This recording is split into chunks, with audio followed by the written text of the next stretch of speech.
Fascist রেজিমে যেভাবে দেধারসে পাহাড় কাটা হয়েছে এবং বিভিন্ন ইন্ডাস্ট্রির নামে পাহাড়কে ধ্বংস করা হয়েছে, এই নির্বাচিত সরকারের সময় এই ঘটনার পুনরাবৃত্তি ইনশাল্লাহ ঘটবে না। তিনি যত প্রভাবশালী হোক না কেন, এই ধরনের ঘটনা আমরা কাউকে আগামী সপ্তাহে না হলে তারপরের সপ্তাহের মধ্যে মাননীয় প্রতিমন্ত্রীকে সাথে নিয়ে আবার কক্সবাজারে এসে এই স্লুইস গেট এবং ভেরিবাদ সংস্কারের ক্ষেত্রে যে ব্যাপারগুলো আলোচনা হয়েছে সেটা নিশ্চিত করবার জন্য মাঠ পর্যায়ে সরজমিনে তাকে দেখে নিশ্চিত। গত 7-8 দিনে বন্যা পরিস্থিতিটা কেমন এবং সরকার কতটুকু অনুদান দিতে পেরেছে, আমরা কতটুকু জায়গায় পৌঁছাতে পেরেছি, আমরা সেই ব্যাপার নিয়ে বিস্তৃত আলাপ আলোচনা করেছি। সেখানে একটি বিষয় কিন্তু খুব স্পষ্টভাবে উঠে এসছে যে জেলা প্রশাসন, উপজেলা প্রশাসন এবং স্থানীয় সংসদ সদস্য বৃন্দ এই সংকটের প্রথম দিন থেকে কিন্তু মানুষের পাশে রয়েছেন, মানুষের সাথে রয়েছেন। তারপরে প্রধানমন্ত্রী আমাদেরকে পাঠিয়েছেন যাতে করে এইখানে সমন্বয়ের যদি ন্যূনতম কোনো ঘাটতি থাকে সেই ঘাটতিটা পূরণ করে আরো কিভাবে মানুষকে আরো উন্নততর সেবা আমরা নিশ্চিত করতে পারি সেই জন্য। RICL TMX, যুগের পর যুগ স্থাপনা থাকে মজবুত।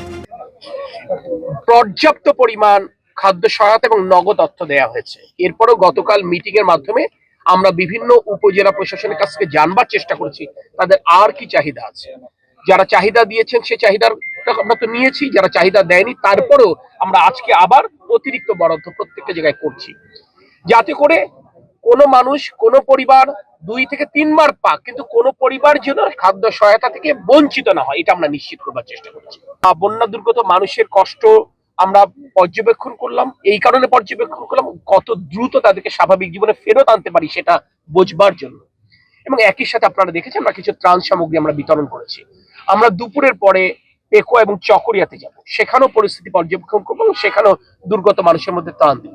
আমি এটুকু বলতে পারি, এটি অনির্বাচিত সরকার না, এই জনগণই অর্থাৎ এই দুর্গত মানুষই ভোট দিয়ে এই সরকারকে নির্বাচিত করেছেন, প্রধানমন্ত্রী পদে তারেক রহমানকে অধিষ্ঠিত করেছেন।